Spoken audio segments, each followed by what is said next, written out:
आज हम लोग करेंगे क्वेश्चन नंबर 11, जिसमें कहा गया है कि सर्कुलर डिस्क है A of radius R is made from an iron plate of thickness T and another circular disc B of radius 4R is made from an iron plate of thickness T by 4.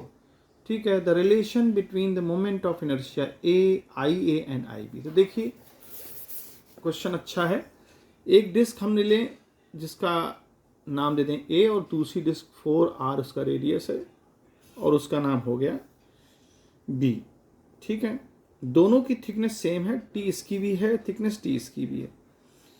अब इसकी radius R है और इसकी radius हमारी 4R है, दोनों में दिया गया है रेडियस।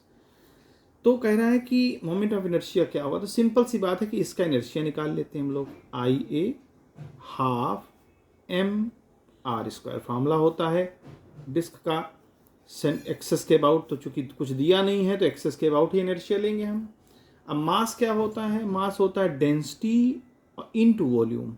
अब वॉल्यूम इसका क्या होगा, तो वॉल्यूम जो है हम एरिया इनटू थिकनेस से कर लेंगे। एरिया क्या होगा πr² और थिकनेस क्या हो जाएगी T और इनटू r² पहले से हमारे पास था, तो इसका जो आंसर होगा हाफ रो पाई T r⁴। ये हमारा इनर्शिया A का हो गया।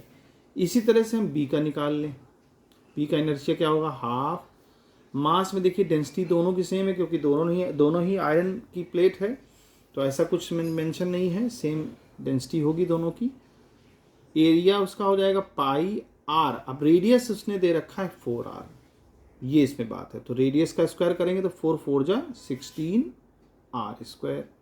ठीक है, हालांकि वहाँ स्मॉल r दिया है। तो और थिकनेस उसकी दे रखी है T/4 यानी कि T/4 और फिर रेडियस का स्क्वायर अकॉर्डिंग टू फार्मूला, तो रेडियस वही हो जाएगा 16r²। तो यहाँ देखते हैं, देखिए कुछ वैल्यूज कैंसिल हो रही हैं। 4 4 जा तो आ जाएगा हाफ रो पाई T और ये 16 4 जा 64 और इंटू r²। ये हमारा प्लेट B की इनर्शिया आ गई। अब हमें कंपेयर करना है कि मतलब कंपेयर कर बताना है रिलेशन, एक्चुअली कंपेयर नहीं करना है, रिलेशन बताना है कि इनके बीच में रिलेशन क्या है। देखो IA की वैल्यू कितनी है।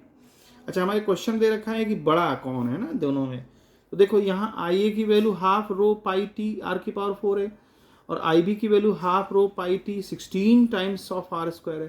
तो ऑब्वियस सी बात है कि IB की वैल्यू IA से ग्रेटर है, इसलिए ऑप्शन C जो है हमारा करेक्ट होगा। इस तरह से इस क्वेश्चन को सॉल्व करेंगे।